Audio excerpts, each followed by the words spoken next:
Land ఆర్డర్కి ఇవ్వండి. Land order బాగుందిగా. ఒకప్పుడు వైసీపీ పాలనలో కన్నా ఇప్పుడు ల్యాండ్ ఆర్డర్ కూటమిలో బాగుందండి. ఎందుకంటే ఆ వైసీపీ పాలనలో ఆ రోజు ఎవరు మాజీ సీఎం జగన్ గారి ఇంటి ముందే బ్లేడ్ బ్యాచ్ గంజాయి వేసుకొని ఒక అమ్మాయి పాపం కళ్ళు లేని అమ్మాయిని చంపేశాడండి పీకలకు వచ్చి. మరి దానికన్నా ఘోరంగా ఆయన కోత పెట్టండి, ఆయన ఇంటి ముందే జరిగింది ఇది. ఆ రోజు వాళ్ళు పట్టించుకోలేదండి. ల్యాండ్ ఆర్డర్ ఆ రోజుల్లో చాలా అరాచకాలు, చాలా ఆడపిల్లల్ని ఇచ్చేయటం, చిన్న 6 ఏళ్ల పాప 5 ఏళ్ల పాపల దగ్గర నుంచి చేసుకొచ్చారండి. ఇప్పుడు ఆ అరాచకాలు ఏమి లేవండి. ల్యాండ్ ఆర్డర్ బాగుంది. ల్యాండ్ ఆర్డర్ గాలికి వదిలేదు కండి. ల్యాండ్ ఆర్డర్ గాలికి వదిలేసే లెక్క అయితే ఆ రోజుల్లో మరి వీళ్ళందరూ చేసిన అరాచకాలకి ల్యాండ్ ఆర్డర్ వాళ్ళు పాటించారండి. వీళ్ళు ఇంతవరకు 19 నెలలైనా సరే వీళ్ళు ల్యాండ్ ఆర్డర్ చాలా పర్ఫెక్ట్గా చేసుకొచ్చారు. వాళ్ళు ఏం చేశారు, గెలిచిన తెల్లారి నుంచే కూలగొట్టడం మొదలుపెట్టారు. ఆ రోజు ల్యాండ్ ఆర్డర్ ఏమైందండి? సుచరిత గారు ఏమయ్యారు?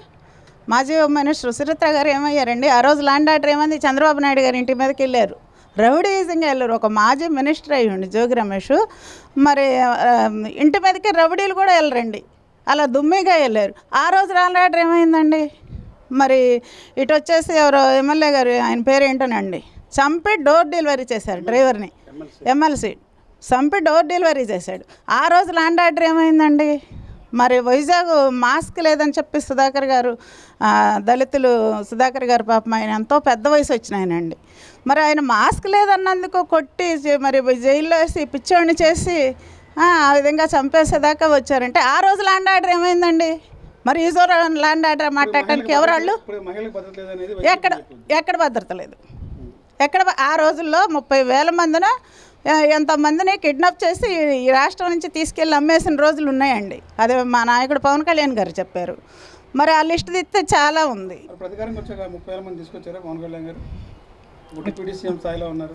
తీసుకొస్తున్నారు కండి, తీసుకొస్తున్నారు, నిదానంగా ఏదైనా చేసుకొస్తున్నారు. ఇప్పుడు పవన్ కళ్యాణ్ గారు చేయింది ఏమీ లేదు కండి. నిన్నగాక మొన్న చిన్నపిల్లలు 2 పాపం పిఠాపురంలో తల్లిదండ్రులు చచ్చిపోయారని చెప్పేసి అది ఏంటి యూట్యూబ్లోనే దేంట్లో దానికి వెంటనే స్పందించి వితిన్ 9 అవర్స్లోనే ఆయన రియాక్ట్ అయ్యి వెంటనే వాళ్ళని చూసుకుని మరి వాళ్ళకి ఏం కావాలో చేసుకొని గవర్నమెంట్ ఇల్లు ఇచ్చి అంతా స్పందించే నాయకుడు ఎవరున్నారు? ఇంటి ముందు మాజీ సీఎం ఇంటి ముందు గంజా వేసుకొని వెళ్ళి అబ్బాయి కోసేస్తేనే దిక్కులేదు.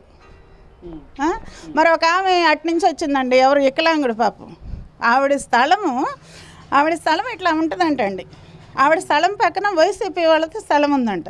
ఆవిడ స్థలం కబ్జాలు చేశాడు. ఈ అమ్మాయి వచ్చి పాపం వికలాంగులు కుర్చీలో ఉంటుంది. ఆ అమ్మాయిని నా స్థలం కాపాడండి, నన్ను చంపేస్తాం అంటున్నారు అని చెప్పి సీఎం గారింటికి 3 సార్లు ఆమె వీల్ చైర్లో వేసుకొని వచ్చిందండి. చచ్చిపోతానని కూడా ఇంటి ముందు కూర్చుంది. మరి ఆ రోజు ల్యాండ్ ఆర్డర్ ఏమైంది? ఆ రోజు మాజీ సీఎం ఏం చేశారు? ఎవరికండి? సుగాలి ప్రీతి అని చెప్పి ఒక అమ్మాయి పిల్లని అత్యాచారం చేసి చంపేశారు కదా. అప్పుడు ఎలక్షన్ ముందు అదే దాన్నే స్లోగన్ తీసుకున్నారు పవన్ కళ్యాణ్ గారు.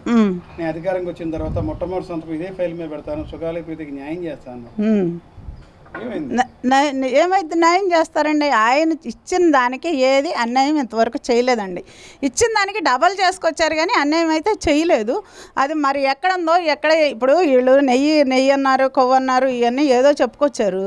అది ఎంతవరకు స్కిట్ తేలలేదండి. ఫ్రాడే వస్తుంది. వీళ్ళేమో ఏంటి మంచిగా ఉంది, అది స్కిట్ బాగా ఇచ్చింది, మేమేంటి ఆవు నెయ్యితో చేసాము, లేకపోతే నెయ్యితో చేసాము, బ్రాండ్తో చేసాము, మరి వజ్రాలతో చేసాము, ముత్యాలతో చేసామని వీళ్ళు చెప్తున్నారు. మరి అదే ఇంతవరకు రాలేదండి. అది తీసుకొస్తారు, మాకు ఇచ్చారు అంటే నెక్స్ట్ ఎలక్షన్ కల్లా మొత్తం నిరూపించి పెడతారండి మా నాయకుడు గారు.